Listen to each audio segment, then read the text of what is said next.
Hello friend, स्वागत है आपका हमारी आज की कहानी में। आइए शुरू करते हैं आज की कहानी। माता के 9वें दिन पूजा की जाती है माता कात्यायनी की। तो आइए शुरू करते हैं माता कात्यायनी की कथा। उससे पहले चैनल को लाइक करें, सब्सक्राइब करें और ज़्यादा से ज़्यादा शेयर करें और प्लीज़ कहानी को एंड तक सुने। तो आइए शुरू करते हैं आज की कहानी। रात्रि का छठा दिन है, इसलिए आज हम सुनेंगे माँ कात्यायनी की कथा।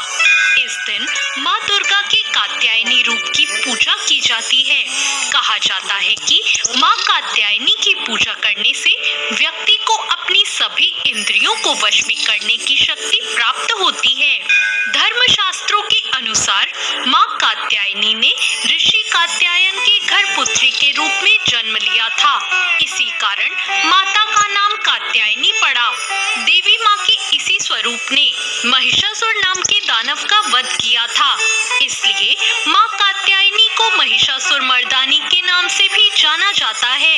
पौराणिक कथा के अनुसार कात्यायन ऋषि ने माँ भगवती को पुत्री के रूप में पाने के लिए कठोर तपस्या की। महर्षि कात्यायन की तपस्या से प्रसन्न होकर माँ भगवती ने उन्हें साक्षात दर्शन दिए। कात्यायन ऋषि ने माता को अपनी मंशा बताई। देवी भगवती ने उन्हें वचन दिया कि वो उनके घर पुत्री के रूप में जरूर जन्म लेंगी।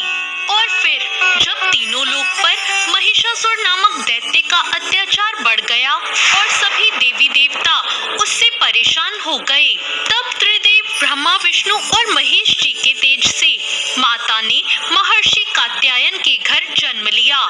इसीलिए माता के इस स्वरूप को कात्यायनी नाम से जाना जाता है।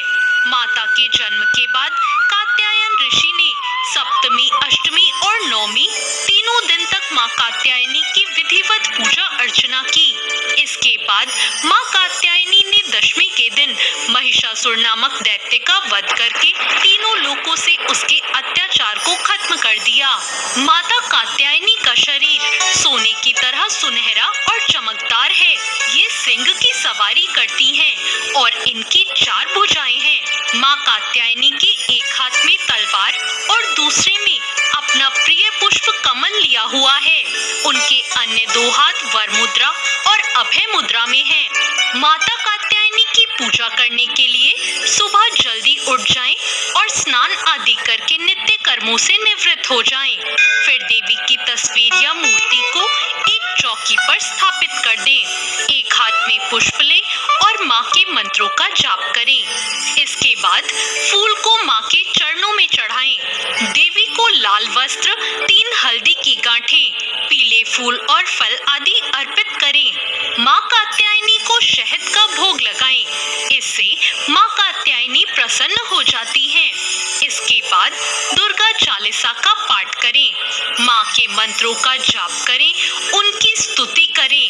माँ कात्यायनी की स्तुति करने के लिए या देवी सर्वभूतेषु माँ कात्यायनी रूपेण संस्थिता नमस्तस्यै नमस्तस्यै नमस्तस्यै नमो नमः मंत्र का जाप करें। सच्चे मन से जो कोई भी माता की पूजा अर्चना करता है, उसके जीवन में आने वाली सभी बाधाएं दूर होती हैं।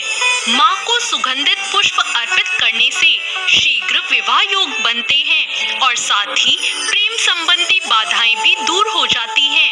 तो ये थी माँ कात्यायनी की कथा। आपको ये कथा कैसी लगी कमेंट करके जरूर बताएं और साथ ही मेरे चैनल तो दोस्तों, माता कात्यायनी की कथा आपको कैसी लगी? अगर कथा अच्छी लगी हो तो चैनल को लाइक कर दें, शेयर कर दें और कमेंट बॉक्स में हमें अपना जवाब लिख भी दें।